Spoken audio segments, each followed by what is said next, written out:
Welcome to the Battle Buddy Podcast with Keith McKeever. All right, folks, you're in for a treat this week. I have another repeat guest. I've got the one and only, the podcast rookie. That's an inside joke from what we were just talking about a minute ago. I've got Richard Kaufman on here, and he is by no means a podcast rookie. Richard, welcome back to the Battle Buddy Podcast. I'm so honored and grateful to be on. And guys, if you're watching this, make sure that you hit that subscribe button. Make sure you smash that notification button, because this is one podcast I don't ever miss. I don't miss an episode. So make sure you don't miss an episode of this podcast. Thank you, Richard. I appreciate that. And likewise for everybody, you need to go check out Richard's podcast. Get your website scrolling. Vertical Momentum Podcast. I know you're on all the places that I am. Apple, I almost want to say iTunes. I guess it's Apple Podcasts now. Yeah. That dates me back a few years, right? iTunes, Spotify, Anchor, all those different places. So everywhere you can find a podcast, you can find Richard's, and you got to go check his out too, because you have some amazing ones. Some of the conversations you get into with guests are amazing too. So definitely go check that out. So welcome back, Richard. For those who don't know you, could you give us just a little rundown of who you are, what you did in the military, those kind of things? Well, I'm probably the only guy that you'll ever meet that gets thrown out of the military for being a drug addict, gets back in, and then almost gets thrown out for a second time just for being a-hole, I should say. But I finished with 23 years in regular Army National Guard. And then I got hurt on duty, can't see, can't shoot, so we don't need you. And they medically discharged me Memorial Day 2012. That was the day that I attempted suicide, because, after the 23 years of coming back in, having the blessings to be able to come back in and try to become the ultimate soldier. And then all of a sudden, I didn't know who Richard was. And it scared the bejesus out of me. And I attempted suicide. Thank God it didn't happen. And then I got my amigos, and we all know who my amigos are. Tammy Moses, Dudek, Curry. And they said, all right, you got to get off your ass. You got to do something, And so I started a podcast. I was doing it for shits and giggles. It was just something to do. I was with GNC for a while. So I just was, putting up 30-second, trying different products, taste testing and stuff like that. And then I went blind. I lost my vision and 3 years ago. And I could see I had about 20% vision. And since I've been using Anchor, it was a lot easier for me because it's audio only. So I didn't have to do a whole lot. And I got the idea. I'm like, you know what? Let me just start interviewing people that got it worse than me. And first interview was a guy that he was a quadruple amputee, and he's skiing in Aspen with his family. And I'm like, wait a minute, this guy's got no arms and no legs, and he's living a better life than I am. And that's when the podcast really started. And now it's just morphed into its own thing right now. So I'm a full-time podcast host, author, speaker.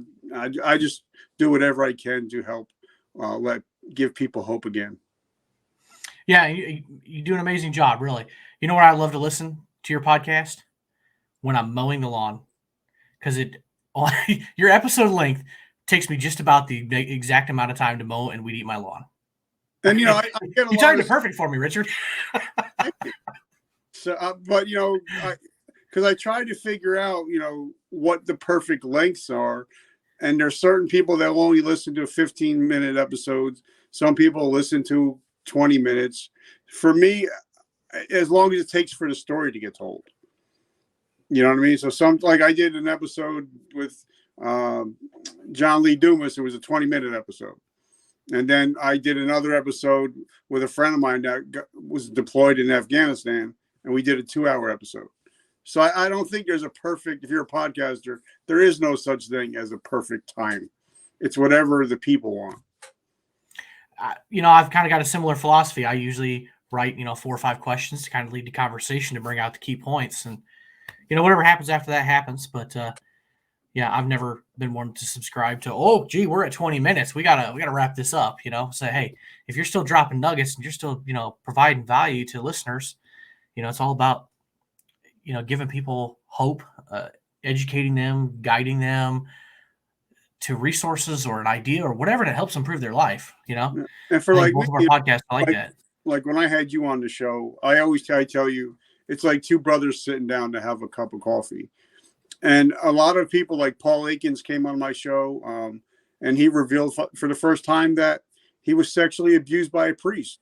And he said, the only reason I did that, he said, because I felt so comfortable. I knew you weren't just going from a script. You were, and David Meltzer, I had David Meltzer on the show, and afterwards I asked him to leave a review, and he wrote, Richard is more interested than interesting. And it pissed me off when I read it. I'm like, so what?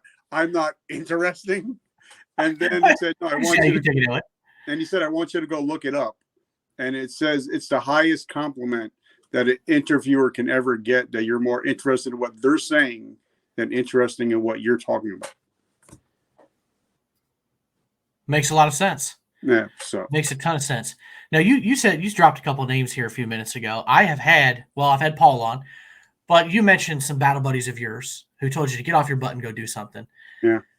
I've had a few conversations with Daniel, but I haven't had him on the show. But I should reach out to him about that. I definitely should. He's a funny guy. He's got a serious story behind him. Some of his IT stories are hilarious. Yeah. But Mark, I've had Mark Dudek on. I've had Tammy Moses on. Both wonderful people. Where did those relationships with all of them start? And I mean, because that's pretty powerful for them, for three different people to tell you, hey, you gotta decide to do something. You gotta change. Well, it all started in the tribe, the Vetrepreneur tribe. I've been there almost since day one. So, I mean, not exactly day one, but almost. I mean, I've been there when Andrew was there. So, but I got to know him, and you'll see some people post now and then, and you're like, you know what, I'd like to become friends with them. But then when Mick DC came up, and after everything that happened, the Military Influence Conference in DC, a bunch of us all went out to a midnight diner and had dinner, and it was amazing. It was Dudek, it was Tammy, it was all people I call my amigos now, but it was at that moment where we all became family. And we actually sang got a birthday cake for Tammy, so we're actually singing her birthday. And this was way before she even had a podcast. We actually scribbled out everything about her podcast on a napkin, and she made that a possibility. And she started to do that. So it was that day that we all became family, and it's been that way ever since. That if we ever have a struggle, like I lost my vision 80%, and they actually put money together, and Daniel built me a computer for people that are sight impaired, and I'm actually looking at it right now. I use it every day, no cost, shipped to my house. So for me, those people, they say, there's not a lot of people you can call at 3 a.m. Those three, Kurt Balish, I know that if I call them at 3 o'clock, they're on the road. And I think we all need battle buddies, especially when we get out, because we struggle. For me, I struggled a lot when I get out because I became a lone wolf. Yeah, you need those people. I can see Mark being that way, but I don't know him too well. But I have talked to Tammy a lot, and I think of Tammy as a big sister. Yeah, me too. Yeah. She is just so sweet, down to earth, caring person. I absolutely love having conversations with her. She's a wonderful, wonderful person. So, I'm very passionate about what she does. I mean, she's in the hoarding space. She grew up with it. She's got one heck of a story about hoarding. That's a difficult topic to talk about, but I learned from her that, gosh, like 6% of Americans live in a hoarding situation. That's 19 million people. And I grew up in the Horde, so that's where me and her really bonded. And actually, she was the first guest that I ever had on a podcast. Tammy was the first. Wow, that's awesome. You never forget the first. No. You build a heck of a connection with the first. And My first guest was a guy that's local here. I see him all the time. We're like 500 episodes in or something stupid. And you're a couple thousand miles apart. Yeah. But hey, that's there's no distance when there's a computer and there's video chats and stuff like that. So, Yep. So you've had hundreds of conversations, 500 or so guests, probably numerous other conversations outside of that. So because yours is about resiliency, and I know your podcast is like towards the first responder community, to veterans, veteran entrepreneurs, things like that. What are some of the biggest lessons that you've learned from all these different guests? Well, besides having, veterans entrepreneur, I really got into the vetrepreneur space. So I have like last week, my last two guests was Mr. Greg Reed, 12 times best-selling author, and then also Mr. Lee Steinberg, the greatest sports agent in history. So I kind of also talk about entrepreneurship, and I think the biggest thing that I've found since I've talked to all these people is a lot of times when we get out of the military, like Sergeant Nick talks about, Sergeant Nick Valentine, the military does not give a shit about you. Your phone stops ringing. You no longer have a job. You no longer have a mission, and you no longer have your battle buddies. And so a lot of times we get out and we're just like, we're lost. And I think without a mission, without a purpose, is when most of us, would take our lives.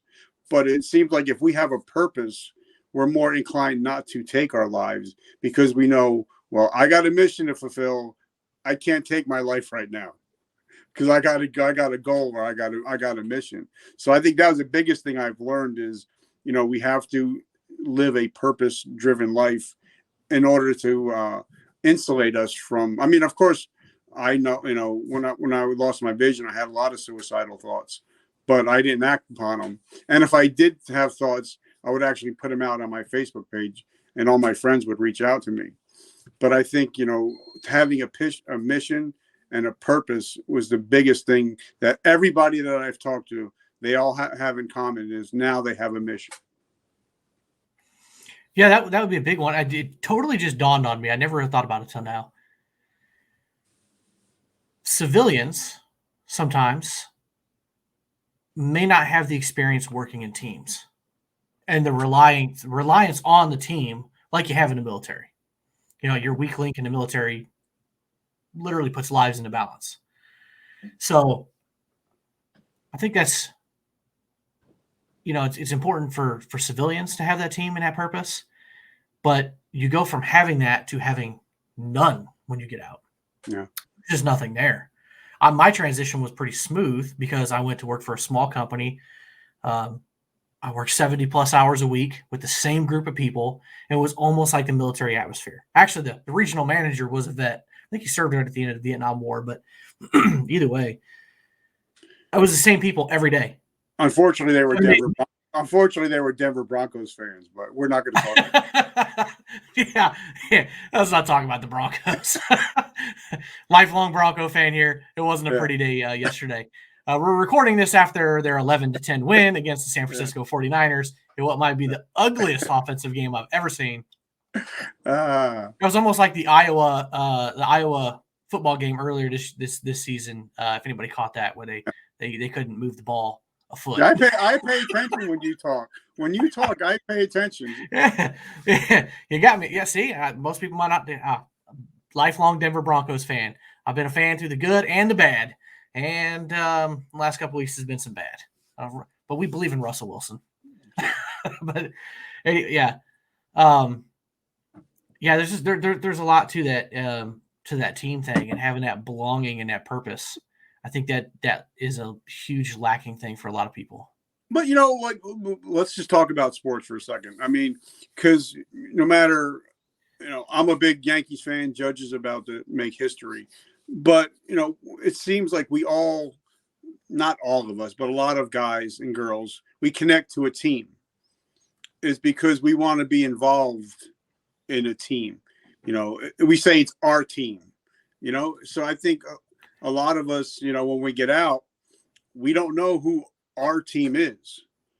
So we have to find it. And for me personally, now I've had all these talks with people. It's not found in the bottom of the VFW anymore. That's not when guys and gals get out of the military now, They want to get involved with stuff like Irreverent Warriors. They want to get involved and do things. So you have to find your team.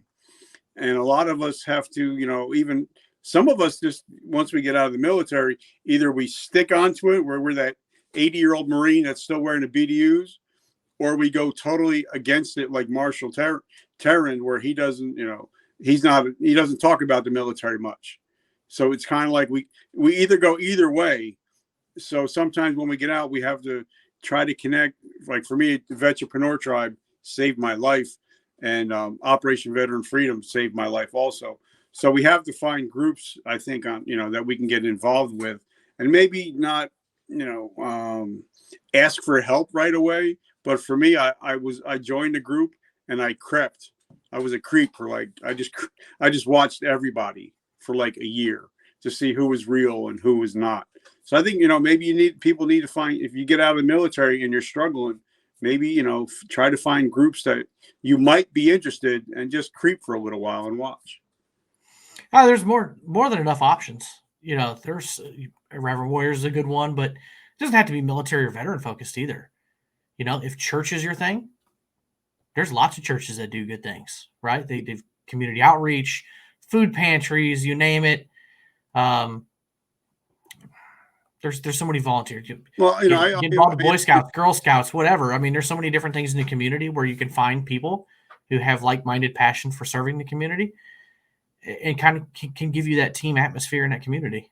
Well, I talked to a chief master chief on Friday, and he said, but it's easier for us to talk. I can say, even if me and you are on the phone somewhere, and I can say, listen, Keith, you're kind of shit in the bed here, buddy. You need to straighten the F up. You're okay with that because we've both been where we've been, and we both raised our right hands. But if you're talking to civilian guys and you come up and be like, hey, bro, you just shit the bed, you're like, who are you? So I think a lot of us we're able to talk to each other real to real when we know that somebody else has served. So that's why I think it's a little bit easier when to be in those kind of groups. It doesn't take the pain away. I'll give a shout. Travis Johnson's told me some things over the years where he's like, nope, you're doing this wrong. You got to think about this. You got to think about that. It's painful to hear. Yeah. Sometimes it is. But when it comes from a genuine place of care and somebody else seeing things from a different perspective, I look back at some of the things he's told me, and it's painful to hear at first, but it put me on the path to create something or go down something that has turned into something great. Well, Travis has been because he saw something from a different perspective. Travis has been a lifesaver for me. Without Travis, I wouldn't be where I'm at today. I think I was the first one to ever buy his ebook, and without that ebook, I wouldn't be where I am today. So, Travis, thank you. He's an impactful guy for a lot of people. But yeah, is there any other lessons that you've picked up out of all these conversations? Because that was a good one. But I've had Navy SEALs on. I've had Delta Force, and I've had these guys. I've had professional athletes, NASCAR drivers, you name it. They've been on the show. And the one thing is, like Ed Milet talks about in his new book, is do one more rep. Do just one more. Do just one more interview. Do just one more, whatever it is, do one more. Because I think it was Mr. Zig Ziglar once said, there's never a traffic jam on the extra mile. So whatever you're doing in life, if you want to succeed, just do one more. And that's why I ask him anytime I talk to a SEAL or, and I ask them, what was it that made you not quit? They said, I just did one more. And I think it's simple when you think about it, but it's also something hard. Like we were talking earlier, I'm 53 years old. I'm 200 pounds. I don't want to go jogging. My legs don't want to do it. But after listening to David Goggins, he was like, you know what? You've been through basic, you've been through all these military schools. You've accomplished a lot of shit. What's just running? Do it. So I think a lot of people that have been successful in life, I think they just do one more than everybody else. That's a good one. Yeah. Or they just take action where other people won't. And then just another way of looking at it, because there's just successful people were willing to act and do when other people sit on their, hands and do nothing. You think about the $1 million ideas you probably had pop up in your head. I think we've all had them. We were thinking, oh, this is a great idea. If I turn this into a business, I'll be a multimillionaire. And then what happens, 6 weeks later, you see an ad on Facebook for the same product that you were thinking of. You had the idea, but so did somebody else, but they took action on it. Yeah.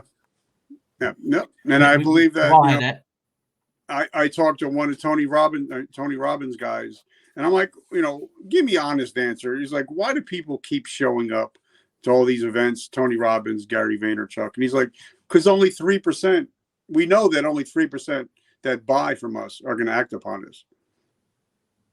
So they're going to be there the next time. 97%. He's like, so that makes a lot of sense. And, so whatever you're doing, like if you read a book, act upon what you're reading. Don't use it as a book. Use it as a guide to actually put work in. You know what I'm saying? That's a good one. I was just thinking that when you're reading a book or listening to a book, have a piece of paper and a pen handy and write your action item list. Yeah. Write that stuff down. That's a good one. Yeah. Like when I'm interviewing somebody, because I got a traumatic brain injury, everybody knows, I can't remember shit. So if I'll write whatever questions I have down, as we're speaking, and I'll write it down. So this way I make sure I answer those questions. And then I go back and look at it. Wow, they dropped this golden nugget. I wasn't even thinking about it. I didn't hear it. That's why I love having a podcast, because I'm getting an MBA in business and not paying anybody for it. That's true. That's the best part about being a podcaster. You guys kind of ask whatever questions you want. So it makes it pretty cool. So has there been any aha moments with any guests where somebody dropped something that was so absolutely mind-altering, crazy thought that you had never thought of before that changed everything for you? One of them, and it comes out to me, his name is Brian Bogert. And when he was 7 years old, he had his arms ripped off, and they attached it and everything. But that wasn't what hit me. What hit me is we were talking about being a father, because I got a 9-year-old daughter and I got 2 sons, and it hit me.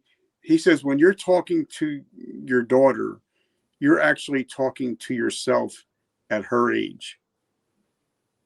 And that really hit me at home, how I'm treating my daughter, because my mother, because we have there's cycles of abuse, and it really changed my whole perspective on, instead of me talking to my daughter, I'm talking to me at 9 years old. And it really just blew my mind, and it changed me, my daughter's whole relationship. So stuff like that, I get from, because when I listen to it, when I edit a podcast, I actually listen to it all over again. So I'm getting, double the effects. So I'm learning stuff, but something like that will hit me, and you don't think it's going to hit you until you start thinking, man, if I keep treating my daughter the way I was treated, then the cycle of abuse just continues. Instead of going from generational curses, now I want it to be generational blessings. So something like that, really touched me and hit home and changed my life. Well, nothing like something to impact your relationship with a close family member, especially a child. Yeah, that would be a good one, because that's what everybody wants. You want to raise your kids to be strong and independent, knowledgeable, so they can be successful in this world, and you don't want to give them some of the bad stuff. And I think we all pick up bad things from our own parents, and you don't want to pass some of that stuff along. Yeah, and some of the biggest, like you said, something that the most successful people do. I think one of the biggest things they do is they know how to be present. It's not just giving your children presents, but giving them your presence. Like for me, 6 o'clock comes, my phone is away for the rest of the night. I'm not playing with it. I'm not, and when my wife talks to me, even during the day, I put my phone down. I look in her eyes to make sure that she knows I'm listening. So I think we need to, like I'm talking to you, I'm present here. There's nothing else that I'm focused on. Next thing I go on to, I'm going to be 100% focused. And I think it's something we really need to work on. for me anyway, is just being present in whatever I could do. Because that's when you can be uber successful, when you're focusing, on one thing and just being present in the moment. Because that's what we have is moment. Yesterday doesn't exist anymore. Tomorrow doesn't exist. All we have is this moment that we're actually in right this second. Yeah, tomorrow's not guaranteed either. Yeah, and there is nothing better than watching your kid light up with joy and excitement. Yeah. I've had that, a couple times lately where, I've been busy for a little while, because, you got to work, you got to pay the bills and all that stuff, right? But my youngest would be like, Dad, can you come play Minecraft with me? I think it was late last week. I sat down and played Minecraft with him for like an hour and a half. And he was so excited. I mean, he could barely sit still on the couch. He was so excited that I was taking the time to sit there with him and play a game with him. Just him and I, nobody else. My wife wasn't there. My oldest wasn't there. It was just him and I in the moment playing games together. And he was so excited. They at a young age, they can't hold their excitement in. Yeah. You can see it all over their face. And it's like, hey, that's the memories. I won't be here someday. So when he's old, he of course, his kids would probably be like, what was Minecraft? That ancient technology when he's old like me, but like I had David Meltzer on the show, and he said, at 34 years old, he lost $100 million and bankrupted his business. But now his company's worth $20 billion. And I asked him, well, what is your key to success now? He says, I prioritize. And that's what we were talking about earlier. He says, I make sure that in my schedule, in my calendar, there's time for my daughters. There's time for my wife. There's time to call mom. There's time for my health. He says, because if I don't do all that, the business stuff doesn't really matter because I'm going to lose it all anyway. So I think a lot of it has to do with, like we were talking about earlier, our health. I'm diabetic. I finally got my sugars my sugar was like 110 the other day. I almost shit the bed. I was so excited. But and because I'm learning that without health, there is no wealth. So I think a lot of it. Sometimes we got to shift our priorities. A lot of people say, "Well, I work." Well, yeah. Well, you work 8 hours. What do you do with the other 16? You know what I mean? But you know who won the football game. You know who won whatever, but you don't focus on your health. You don't focus on your mental health. You don't focus on learning, so you're just existing. You're not really living. I heard somebody once say, I think it was Snoopy and it was Snoopy talking to Charlie Brown and Snoopy says, or Charlie Brown says, well, you only live once. I mean, you only die once. And Snoopy said, yeah, but you live every day. So yeah. That's a good point. And if we're lucky enough, you live a lot of days. Yep. And that was something that David said, and that's really hit me. He said, I never thought of it because, before I go to bed at night, this was something that Patrick Mudge taught me. Patrick, I love you. Icy Tack Coolers. Sorry, big plug. But he told me, the keys to success are say 3 things before you go to bed that you're grateful for. When you wake up, say 3 things that you're grateful for before you hit the floor. And after that, everything is gravy. You're going to have a good day because you wake up with gratitude. And David said that gratitude and anger cannot occupy the same space. And I was like, wow, I was like, I've been angry a lot in my life. So maybe if I start putting a little more gratitude in, I'm not going to have as much room for anger. That is a darn good point. And it does feel good to go to bed and, say some things that you're grateful for. Lane Balone rolled out something. That's probably been a couple months ago now. He the 75 hard challenge. He came out with his 60-day semi-hard challenge. I try to remember what some of the key elements were of it. But one of them was daily gratitude, daily intentions, grounding. Just it was less about the physical exercise and water and diet restrictions and stuff, and more about just mindfulness. And some of them were harder to do than others. I will admit I failed on that one. But there was certain things that I realized, like grounding, amazing. I felt great going out, sitting in a lawn chair, putting my feet on the ground, and and I would listen to a podcast episode or audiobook for 20, 30 minutes. I was eating my lunch outside. It was absolutely amazing. I should have kept that up. That's why I love Stephen but- and Larry's book, Unleash the Humble Alpha. The first 10 pages are game changers because it taught me you cannot be something great in life if you don't know who you are. And I think once you find out who you are, I mean, really get down to the nitty gritty and find out who you are, I think that's when, you know, life gets a lot better because now you know who you are. And now you know what you'll stand for and what you'll not stand for. So, so I just want to give a big shout out to them. Yeah. Their book is a game changer. There's a reason it's on my podcast must read list. Yeah. Because it is. You get clarity in that situation. You realize what is important and what's not important, And the big thing is because I always, and now there's a little story. I don't know if many people know this, but me and Steven got into it. And when I got to Mick DC, I went up to him, gave him a big hug and said, so we had a little powwow because what happened, he's tried to set me straight and I didn't want to hear it because I was everywhere. I was doing supplements. I was doing this, I was doing that. And nobody knew me for doing anything because I was doing too much shit. And he finally set me straight. He's like, bro, nobody knows who you are or what you do because you're everywhere. So me and him actually hugged it out. And if it wasn't for that moment at Mick DC, I don't think I would actually be a full-time podcaster. So I want to give a big shout out to Steven. I love you, bro. Yeah, that's some awesome insight and for him to provide some clarity there for you. Yeah. Yeah, that's awesome. So where are you seeing with some of these guests? Are you seeing any trends or anything where people are really struggling with being resilient these days? The biggest thing that I'm finding, because not only do I talk about the person's, like I have Mr. Greg Reed on, not only, and Sharon Lecter, she wrote write Rich Dad, Poor Dad. Not only do these people, I don't talk just about their successes. I talk about the failures.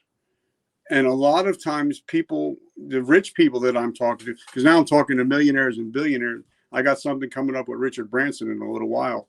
But even him, the successful people have to go against what even sometimes the people in their own home think about him. You won't be successful. You can't be successful. We're not meant to be rich. We're not meant to have money. We're not meant to be, to live in Malibu or whatever. And and a lot of people listen to that. And for people that I've talked to that have been very successful, they're like, don't let somebody that hasn't done something tell you that you can't do it. So I think that's the biggest thing. A lot of, you kind of have to just go on your own sometimes and do your own thing. And I believe, because I'm a believer in Jesus Christ, that in the end, it's just going to be me and him. So really, my life is my journey. My wife has her journey. So I think a lot of us are so worried about what other people think about us that we don't try to succeed in life. Or you get something like David talked about, you're buying a Lamborghini, you're buying a Porsche, you're buying a big house to impress people you don't even like. You know what I mean? So it's I think that was some of the biggest things I've learned is, it's your journey, and don't worry about as much, what other people think. As long as you're not hurting anybody and you're doing positive stuff, not everybody's going to believe in your journey, and that's okay. That's really interesting because I would have never guessed that. Probably because I probably hit the lottery with my wife, that my wife supports anything that I go after, and she'll tell me if something's stupid or I need to go do something different. Mm-hmm. She also tells me when I misspell things because I'm terrible at grammar. So, if anybody's seen any grammatical errors in my typing, she didn't catch those. But yeah, I never really thought about that. People having unsupportive spouses, parents, siblings, significant others, whatever in their life. Well, that it's not even doubt this. them and, kind of hold You them know, back. not even somebody being unsupportive. Because a lot of people, because I'm 53, you talk to a lot of 53-year-olds, they don't even know what the hell a podcast is. So sometimes it's hard for people to understand what whatever you're into, because it's not their thing. And you're just like, okay, you don't listen to podcasts. That's Good fine. point. You know what I'm saying? So, so it's not some people saying, they're not pushing you down, but they don't understand. And a lot of people are afraid of things they don't understand. That makes sense too. I can see a lot of people. Yeah, because I talk to people every now and then, and it's like, what do you do? And I'm like, well, I'm in real estate and I have a podcast. And you're right, there are a lot of people that are like, what's a podcast? And it's kind of like, well, it's kind of like a radio show, but I also videotape it, so it's on YouTube. It's a video series, almost kind of like a weekly TV show, if you will, Yeah. if you want to think about it like that. Yeah. And it's like kind of have a weekly TV show and radio show. It's just in a different format, and I'm not doing it through, ABC channel 25 or whatever, Yeah. just not doing it through the old school traditional means. So that's that's really, really insightful. That makes a lot of sense, because there's a lot of people that just don't understand your journey or where you're trying to go. You think about Elon Musk, right? Wanting to go to space and everything in that he's going. I'm sure he's had a lot of people in his life that just sit back and like, what is this guy thinking? Or even like James You know? McNeil, James McNeil talks about in his book, Finding Your Personal Mission. A lot of us, we suffer for imposter syndrome. For me, when I first started, it's like, who am I to think, I dropped out in ninth grade. I'm a ninth grade dropout. Who am I to think I can write a number one best-selling book? Who am I to think that I can just reach out to General Petraeus and be like, hey, you want to chat for an hour on the phone? And I think a lot of us, we deal with that imposter syndrome until we get somebody that actually believes in us, to where we can start pushing forward. Sometimes it's just because that one person comes on your show. Now, I had one guy came on my show, and I'm not going to mention his name. He says, well, I won't come on your show because it's through Anchor, right? So now I got people like, Lee Steinberg, Greg Reed, David Meltzer coming on. And I'm like, so how you like me now? You know what I mean? But if I didn't have one guy, and you're a young buck, but there used to be a guy in the old WWF called Sean Mooney. And he actually had me on his podcast. And that pushed me forward mentally, thinking, if he can have me on his podcast where he's got millions of people listening, I'm worth it. So sometimes you just have to find that one person that believes in you, and it'll push you into the new heights. Yeah, that's a good point. And I recently had something kind of similar. I had an organization reach out to me about being on my podcast, and they asked some questions, and I answered them truthfully, and then they just would not respond. I was like, well, which blew my mind because it was a military organization. And I'm like, well, my podcast is all about the military and veterans. Like, if that's who you're about and that's what our organization's about, I would think that my podcast would be an amazing platform for you to share your message. Yeah. I would think. I don't know what I said to him to turn him off, but I was like, okay, all right, whatever. I'll see you some other day. Next time they reach out and they want to be on my podcast, maybe I'll think twice about it. And that's something that I'm learning now, because now it used to be where I would have to go out and find people, where now I have 3 people that are actually sending me all these high level people, to be on the show. And sometimes I got to say no. Sometimes the hardest word for me is to say no. It's like, I don't see how this can, like, they wanted me to have he's the dentist to the stars up in Hollywood. He has all the stars list. And I'm like, I don't know where to go with that. It's like, how is that going to speak to my audience? So I'm like, maybe sometime when I could figure out something, but I'm like, it just doesn't jam with my audience, So sometimes I think the best thing is saying no, or maybe not at this time, Yeah, there's billions of people in this world, right? Yeah. I mean, technically, yeah, you could sit down with anybody and have a conversation, but does it provide value? Does it go in the direction that you're trying to go? If it doesn't, why do it? Yeah. Yep. You know, and then there's a lot of people out there that have amazing stories that would never think about being on a podcast. They would never raise their hand and say, hey, I'd like to be on one, when they have stories that could just flat out inspire or change people. And it's funny having a podcast, you know, like sometimes you think, oh man, I got this amazing guest coming on. It's going to be awesome. The conversation goes great. And you look at your analytics and it's crickets. But then you have somebody like Paul Akins coming on, telling his story, and all of a sudden he's like in the top 2 episodes you've ever had. You don't know what's going to touch an audience.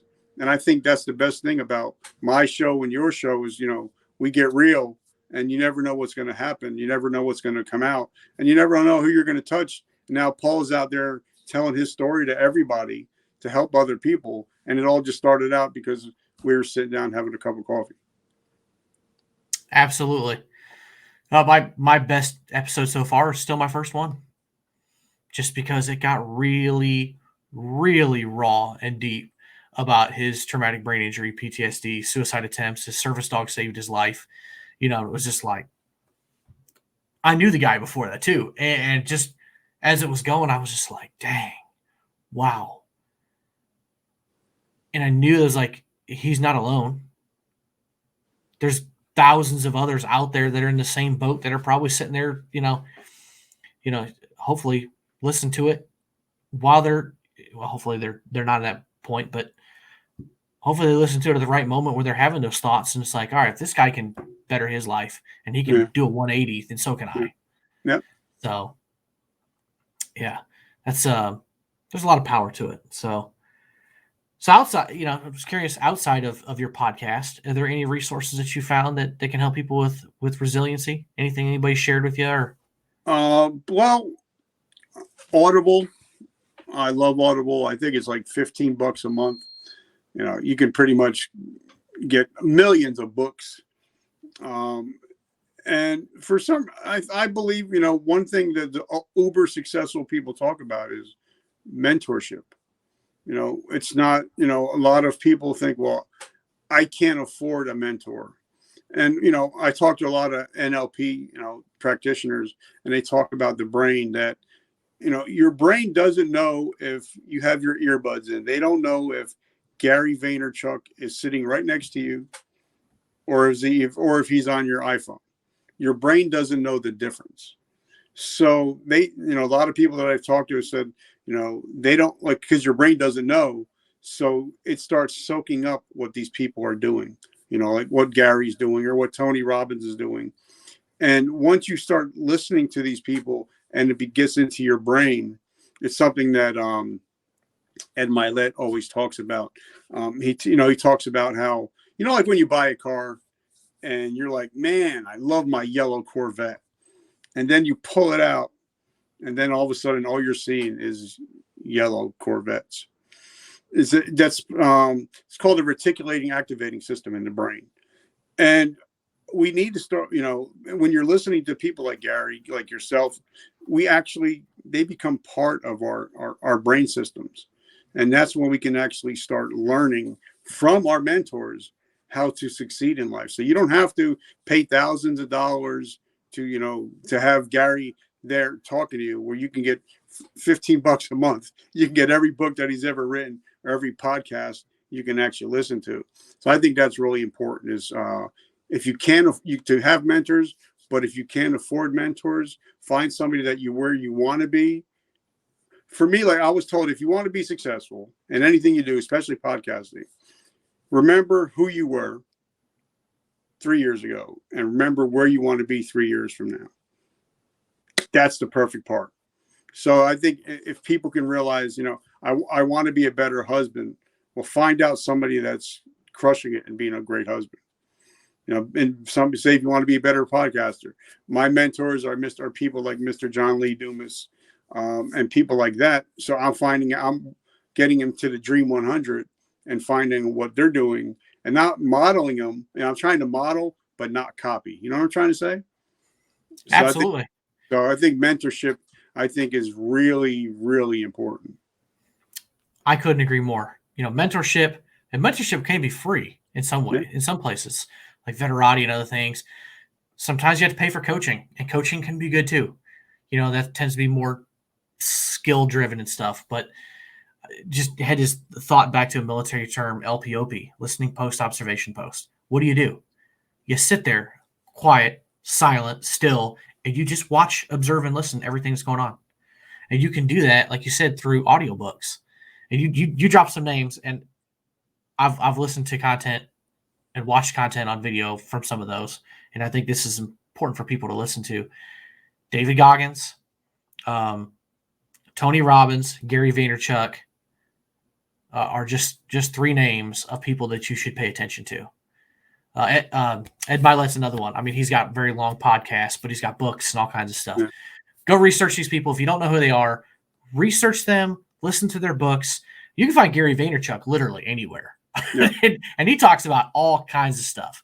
And sometimes it's business, sometimes it's like just personal development stuff. He's all over the place. But he constantly drops nuggets of information. And if you have your notebook ready and you're listening and you're observing and you're writing down those action things, it will change you. It will put you on a path to bettering yourself. Yeah, and it doesn't cost a lot. Like for me, I wanted to learn how to write good copy. I wanted to learn how to be a better businessman. So I spent, I think it was like $40, and I got the whole series from Russell Brunson for like $40 on his whole series about how to write copy, how to start a funnel, how to start a website for $40. And it doesn't cost much, if you're willing. We spend $40 at McDonald's if you take the kids out. Why don't a lot of people, like we got everybody's talking about all the brand new Apple 14 dropped. We won't think about dropping $1,400 on a smartphone, but we will think about $1,400 to join a mastermind and become smart. You know what I mean? Absolutely. You get way more out of it. You get way more investment, and you'll have it for more than 2 years. Exactly. Until the next one comes out. Yep. I joked about that the other day. My kids were like, "Can I get an iPhone 14?" I was like, "Oh, they're only on 14. I thought they were at 55 by now." Yeah. It's like they come out every couple months. And there's no reason why, with our smartphones, you can learn anything on YouTube. I mean, there's pretty much nothing you can't learn on YouTube. So there's no reason for anybody to be ignorant on any subject if you have one of these smartphones that we're talking about. Yeah, I don't know. I'm sure there's a lot of David Goggins stuff, but I know Ed Milet, Gary Vaynerchuk, and Tony Robbins have a ton of content on YouTube too. Yeah. So you're right. If you don't want to spend $14 a month to listen to their audiobook, just go watch their videos. Watch 30 minutes of video every single night. Yeah. And you'd be amazed at what you can learn. So, but the last question I have for you, Richard, is, we're in late September here, closing out this year here soon. Hard to believe, but we got 2023 on the horizon. So is there any advice that you've got for people that can increase their resiliency in one way or another, better their lives going into 2023, start the new year off with a bang? Well, for me, like when I ran a GNC for over 20 years, and we took it from 400,000 to 1.4 million in 3 years. And the reason is a lot of people come October, November, they're going to start slowing down. They're going to stop their advertising. They're going to stop their working out because they're going to wait until the new year. So if you do one more rep starting today, you're already going to start kicking ass at the end of 2022 and pushing into 2023 with momentum. So when everybody else is slowing down, I've talked to like plenty of millionaires, and they say when the successful people, when everybody else stops advertising, is when they start advertising. So if you're struggling with mental health, if you're struggling with your health, now is the time to start doing it today, because you're going to lap everybody that's sitting on their couch come Thanksgiving time and Christmas time. So, absolutely. Yeah. No pun intended, because today you can decide that you're going to kick that vertical momentum into gear. Yeah. And Like, and I tell everybody, every year we have the Vertical Momentum Mental Health Summit. And if you guys don't know what Today I Decide means, for me, it's the three most important words in the English language. Because today I decide. You can decide whether you're going to be today, whether you're going to be a victim or a victor. It's your decision. And as we all know, like 9/11 changed my whole life, that you don't have to be the same person when you go to bed tonight is the person that woke up this morning. You can change. And everybody says, oh, well, I don't believe anybody can change that quick. I bet you if your doctor called you and said, you know what, you just came down with cancer, your whole life just changed like that. Your mind changed. Drastically. So we can always change. We just have to make that decision to change. Because the squirrel doesn't die because he went left or he went right. He dies because he didn't make a decision. So that's what the whole Today I Decide thing is about. Absolutely, because you can make little changes, and the consistency of those little changes add up. I don't know why. Darren Hardy, that's who it is. I was brain dumped it for a second there. He was the editor, owner, something like that of Success Magazine. I listened to a book of his probably about 2 years ago, and the main theme was consistency. Just do it today, do it tomorrow, do it the next day, and those little things start building up into success. Just those little habits, they become long-term habits, and the consistency, when you're being consistent, nobody else is, you're going up, they're going down. Yep, and if your listeners are, check out the book by James Clear, Atomic Habits. He talks about it all, and he breaks it down, that 60% of whatever we do every day is habits. So if you change one habit a day, you're changing your life. That doesn't surprise me. Wouldn't surprise me if it was even more than that. It is amazing how much you think about, your daily habits. Like my daily routine every morning is it's spot on exact every day. Waking up, getting the kids ready, getting them on the bus, breakfast, starting my day, checking emails, like every single day. Well, I'd say 7 days a week. Then I go to school 7 days a week, but I still wake up at the same time. I can't change that. Yeah. I wish I could. I wish I could sleep in an extra half hour, but biological clock still wakes me up. That's it.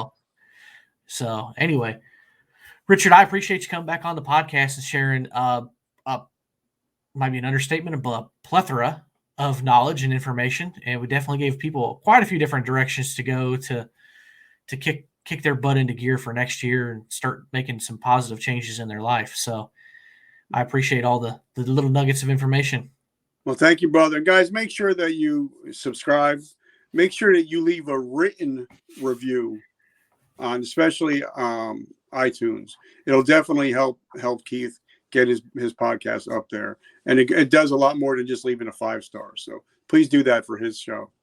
Thank you, Richard. I appreciate that. I must admit, I forget to throw that one in there.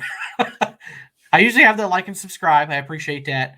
And I always tell people, hey, make sure you go share the podcast, right? Because it's about, if maybe it impacts you, but it might even have a bigger impact on your battle buddies. You just don't know, share it and pull up on a Facebook Messenger. If something really hits you or you think it's going to hit a battle buddy of yours, send it in a messenger and say, hey, you ought to listen to this. I think there's some good stuff in here. Hopefully it'll help you.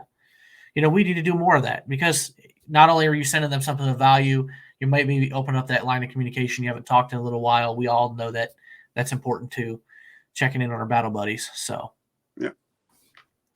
you can check out Richard's podcast, all the information about him. I've had it scrolling across the bottom, Vertical Momentum Podcast. I'll have all that in the show notes and all that stuff. All the links are in there. Have no fear. It's in there like it always will. So, Richard, once again, I appreciate you being here. I love you, brother. There you go. Remember to go check out my website, battlebuddypodcast.net, for information and resources on a variety of things. Like I always say, if there's something that's not on there and you think it should be, go to the website, reach out to me, connect with me, let me know what you think should be on there. If you're struggling right now, the National Suicide Hotline number is now 988-press-1, or you can text 838-255. If you're struggling, call it, get the help you need, because we want you here tomorrow.